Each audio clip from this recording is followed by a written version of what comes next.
What is going on, guys? For today's video I will show you the best Glacial Cascade Elementalist build in Path of Exile 3.26. This setup focuses on generating powerful chills and freezes, giving you reliable crowd control, and that makes boss fights and mapping much safer and easier. On top of that, it delivers satisfying cold bursts that wipe out enemies in seconds. Best of all, we're able to reach 4 voidstones mostly by using affordable rare gear, with no need for high-cost unique items. If you're looking for this build's path of building, then click my link in the description.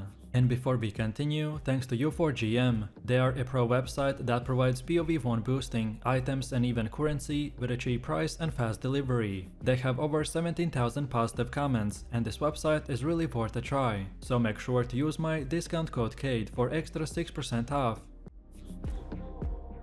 So, this Glacial Cascade Elementalist will combine the raw elemental power of the cold damage with golem support and physical to cold scaling for huge bursts of the screen clearing damage. The build excels thanks to multiple defensive layers, strong sustain and a solid early game survivability, making it capable of comfortably reaching and farming the endgame content. The frequent freezes and chills it applies will let you control encounters with ease, while rapid casts and overlapping spikes from the Glacial Cascade will make it for satisfying and efficient clears. The gear requirements are modest and mostly rare items, and you can push to 4 voidstones without needing a high cost unique. It's a versatile, well-rounded setup that's surprisingly tanky for a witch. However, the build does have few drawbacks, like being vulnerable to off-screen physical hits and requiring active play due to its self-cast nature. So let's take a look at this build setup, and while leveling, make sure that you're frequently upgrading your wand. Pick a better one as you progress or check vendors in new acts. Using essences with flat elemental or physical damage will help tremendously. A wand with a +1 to cold or physical spell gems is a significant power spike. Grab strength nodes early on, so you can equip all of your gems. And don't forget a sapphire ring before facing Mervel. You'll also need a jade amulet for dexterity, which you can buy from Yena or Nesta from a transmutation orb. A ruby ring will help with the wall runes for fire damage. And once you hit level 20, 2 stone rings will become vital for maxing out your elemental resistances. Early on, Grace of Aura adds a major defensive boost and can replace the Herald of Thunder of Purity. Wait before you'll find a solid 4 link before switching into the Glacial Cascade, as Alphar support gems are essential for the combo. Your first labyrinth should unlock the Leech of Primordial, which offers a big spike in power through your golems. Be sure to grab Golem Commander so you can summon the full set. Critical strike scaling will begin just before the lab, and ramps up when you gain summon Ice Golem at level 34. In the Cruel Lab, take Shaper of the Flames for excellent physical mitigation via the Ignite, but keep moving and attacking to maintain the effect. And then in Merc Lab, the Shaper of the Storms will add a reliable shock effect by boosting the damage even more. And of course, all of this info and more you can simply check and follow from the path of building. Then next for Ascendancies, this Elementalist build is focused on amplifying elemental power and maximizing the value of the golems. First, the Leech of Primordial will give you a huge boost by enhancing the golem damage, granting elemental immunity benefits and letting you summon an extra golem. It's a cornerstone for the build's damage and utility. After that, get a Shaper of the Flames, which turns every hit into Ignite, making your cold damage convert beautifully, while also acting as a defensive layer. Then third, get the Shaper of the Storms, that guarantees that your hits can shock, and increasing the effect, letting you scale enemy damage taken. Lastly, Shaper of the Winter makes your cold hits always chill, slowing enemies and giving you better control over the fights. Together, these Ascendancy choices will push your elemental output to their limit, while also supporting survivability and the golem synergy. Next up we have the passive tree, and it's fully optimized around casting the Glacial Cascade at the maximum efficiency. Our skilled path prioritizes cold and elemental damage scaling, while also picking up the critical strike chance and the multiplier to ensure a high burst potential. You'll notice that I have spread a bunch of notable nodes across the tree. The reason for it is to get the most optimized spell damage boost, elemental penetration and cast speed, which are all great additions to make both mapping and bossing feel smooth and responsive.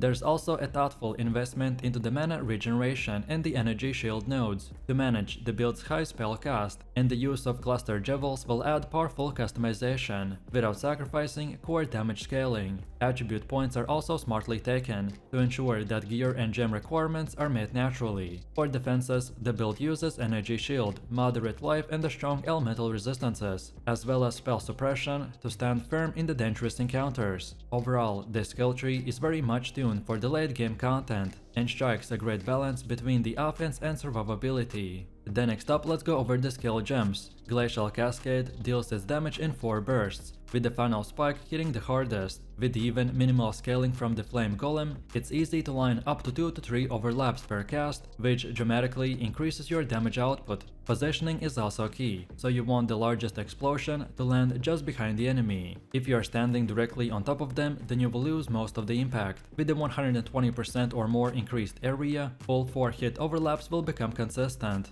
Your golems will come online at level 34 and bring a huge boost to every aspect of your character. So damage, defenses, recovery and AoE. Thanks to the Leech of the Primordial, you don't need to worry if they die, as they will respawn after 4 seconds. So use Flame, Stone, Lightning and the Ice Golem early, and then replacing the Ice Golem with a Stone Golem of a safeguarding when you can, and attaching the Guardian's Blessing to grant Zealotry during fights. Just be aware that the setup can kill the Golem if you haven't invested into the minion regen. Once you've upgraded your gear, make sure all of your sockets are in the right colors and the links. Don't hesitate to use crafting currency like the Javelers, Fusing and the Chromatic Orbs. The skill gem section in your PoB will help you to get everything set up correctly.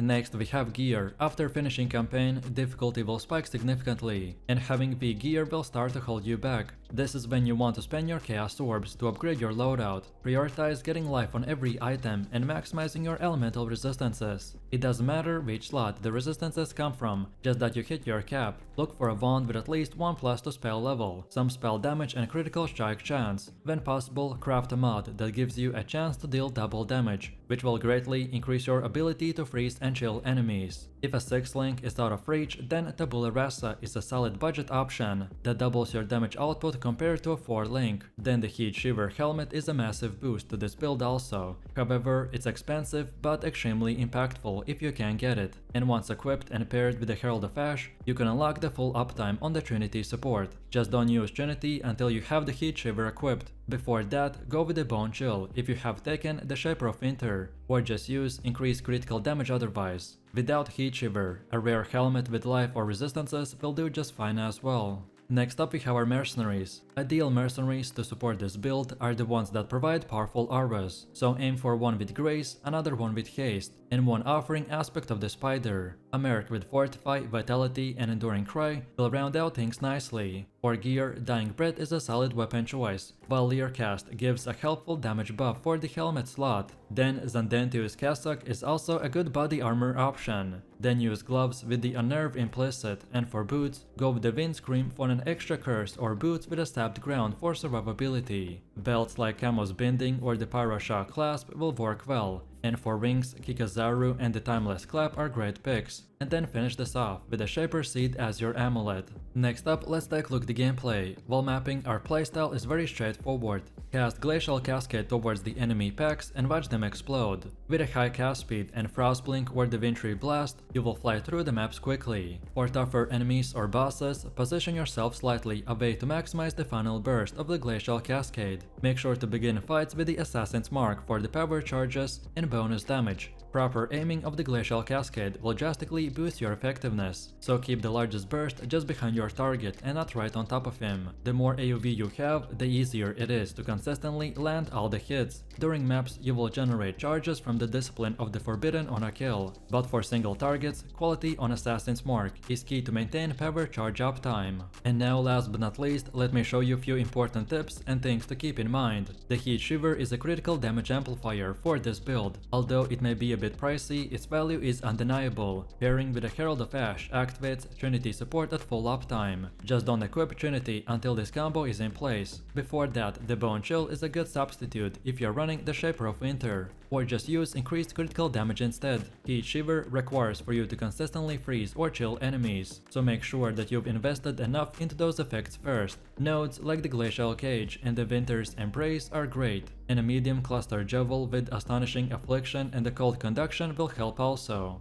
On top of this, make sure to take the Critical Mastery that boosts the effect of non-damaging elements by 50%. If you're still having trouble proccing the Trinity, then consider adding a Fire Exposure via the Glove Implicits to balance your elemental output. Don't run Bone Chill and Trinity together, they will serve different purposes. And then as for Primordial Jewels, they're not for the cost, unless they're usually cheap, so don't worry too much about them. So let me know what you think about this Elementalist build in the comments below. If you enjoyed this, then you definitely don't want to miss my previous top 10 best builds video, where I showed even more powerful builds. So click the screen now and I'll see you in the next one.